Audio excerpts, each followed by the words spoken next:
আসসালামু আলাইকুম, good morning. আমি শিবাবিনা, সবাই সবাই ভালো আছে, আল্লাহর রহমতে আমি ভালো আছি। আমার ছেলে ভালো আছে। তো এখানে দেখো সকাল সকাল হয়ে গেছে, আমার ছেলে উঠে গিয়েছে আজকে।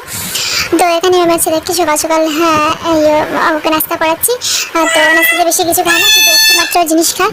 তো ওকে এটা খাওয়াচ্ছি বসে বসে। আর তারপর এটা হলো সন্ধ্যেবেলা ক্লাস। তো এখানে আমি দেখো তেল গরম হয়ে গেছে, আর এখানে দিয়ে দেবো ঘরকড়ি। তো এটা আমরা ভাজা খাবো আজকে, তো চা দিয়ে।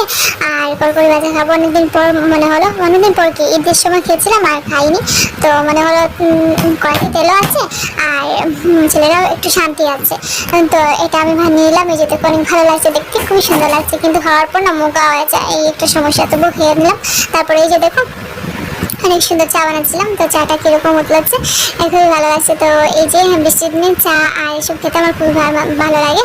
তো এখানে দেখো আমার ছেলের হাতে কি হয়েছে, আমার ছেলের হাতে না কিরকম একদম লাল লাল হয়ে গেছে। তো খুবই খুবই কষ্ট হয়েছে। তো আমাকে সেটা